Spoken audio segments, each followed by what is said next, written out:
feel nauseous, believe me. Never had a lot of shit come easy. Had to work hard, struggle just to be me. Had to rise up just so they could see me. Did what I had to do just to feed me, and what was left over I put towards my dreaming. But the only thing in life that has meaning are the things you gotta work for, believe me. Take into your hands a plan, your own hands can land your own brand. And damn, I feel like no one takes accountability. They want the credibility, convincingly unwilling to put in the hours it takes to get some power. Don't be f***ing sour, take a cold shower. Scream until you're louder, work until you're prouder. And f*** all the doubters, they're just young downers. I swear to God they all let me down. I always fought just to wear the crown. I'm f***ed off at these f***ing clowns who were up top, they deserve an ounce. It's only worth it if you work for it. It's only worth it if you work for it. I won't stop till they hear me now. I won't stop till I wear the crown.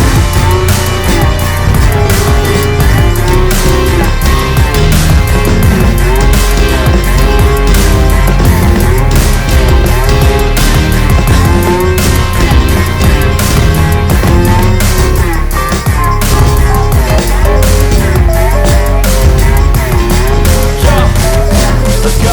I'm just telling you to fight for your dreams, but it's not what it seems. Man, it's hard to be seen when everybody wants to be king. Yeah, they all wanna ring. Yeah. And so in this vlog, I'm gonna talk about why you and your partner are not compatible for each other.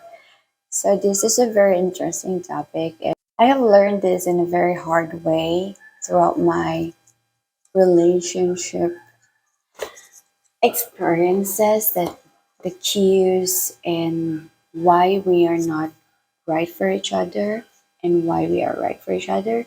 And this is what I've learned throughout all those experiences that I've always been looking for whenever I have a new,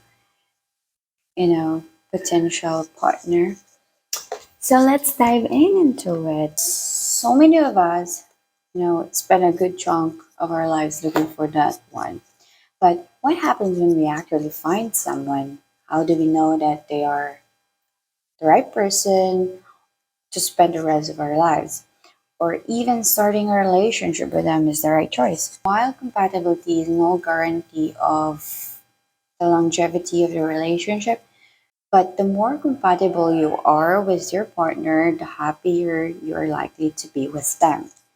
Everybody has their own ideas, their about the qualities and traits of their dream partner should have, but rarely do we ever find someone who's a perfect match. But instead, we learn to, compromise ourselves. We learn to compromise where we can grow to love the person in spite of their flaws and imperfections. However, it can be hard to differentiate normal differences and incompatibility. So if you are wondering if this person is right for you or compatible for you, here are my 7 signs of incompatibility. Signs that you probably aren't right for each other. First one is you don't get each other. Right from the beginning, you can tell if this is a great deal, how good a match of you with your partner. If you are having a hard time understanding how they are feeling, what they are thinking, or what they need, then they might be not the one for you, and vice versa. It is better to be with someone you can be in sync with, you can connect with. Someone who pick up and understand your nonverbal cues, your changing of tone, changing of voice, and get what you really means to say to them. Otherwise, miscommunication and misunderstandings can pile up in the relationship. The number 2 that I can think of is you are too different from each other. Well, it's true that opposites do attract, and every solid, healthy couple should share at least a few similarities with their partner. This doesn't mean having to like all the same music or movies that they do, or even sharing the same hobbies as them. In fact, it can even be a good thing to be in a relationship with someone that is so different from yourself, but it won't last forever, you know? If the similarities are too non existent and once the effects is gone, you're gonna be left with someone who doesn't share the same humor, interests, values, ideas. That's gonna be difficult to relate to one another in any meaningful way. The third one is that you try to change each other and not grow and learn together. The foundation of a strong, healthy relationship is having a partner who gives you the drive and motivation to change for the better. In fact, that's the point, right? It must be something that you want for yourself, your idea, not theirs alone. Even if your partner is expressing irritation or dissatisfaction with the current you, it is generally ineffective and not sustainable if you are forcing yourself just because they want it and you don't. You have to want it for yourself. This goes for many things, whether it's the way you dress, the way you talk, the people that you hang out.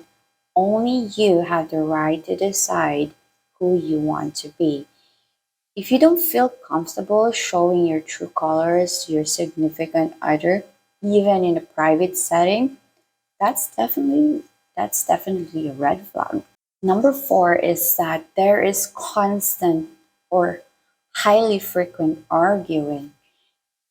It's perfectly normal and healthy to disagree with your partner about something from time to time, especially if it's over something that's important to your relationship. But if the disagreements become a problem, then the arguing is constant and over even the tiniest things.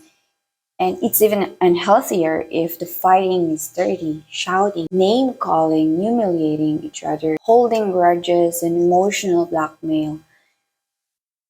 Being in a relationship with a partner that who tends to, bring out mostly the ugliest side of you is never good. My God, jeez. Number 5 is that you attain peace by avoiding all the problems. While constant fighting is obviously not ideal, it's also not good for a couple to never disagree about anything. You need to be honest and communicate openly with one another about how you feel, even if it is not in agreement with the other person. If you constantly pretend that everything is okay or blind agreement to the wants of the other person, it's not going to make the relationship stronger and may in fact result a blow up later.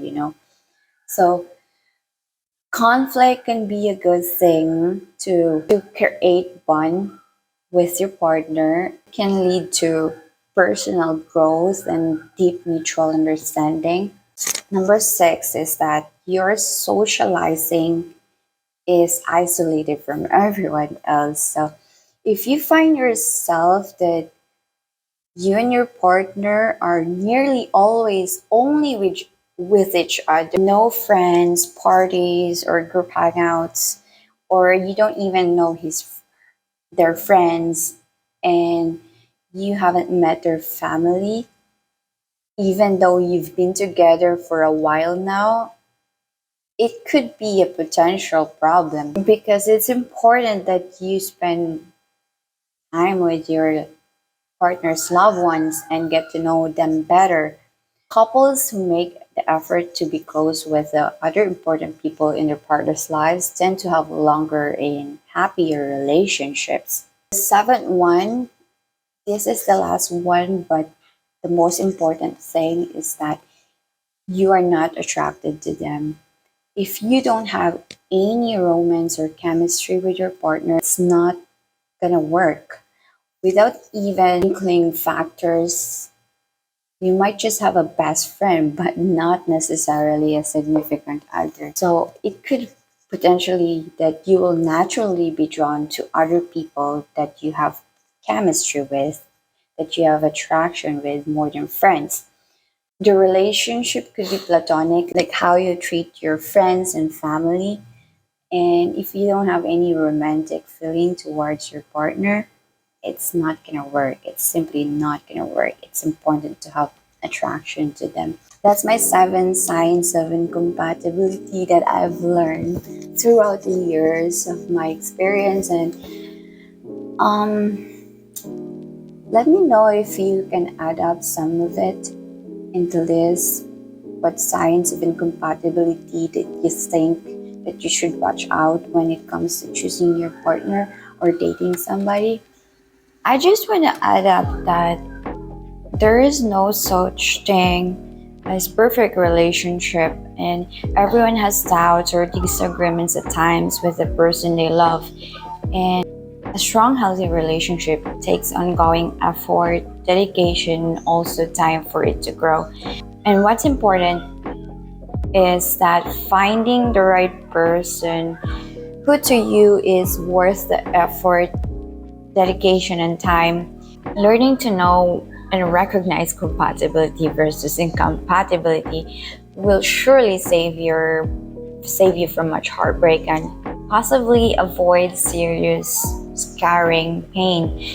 So take the time to evaluate your relationship with these key points in mind, and honestly ask yourself, is my partner right for me?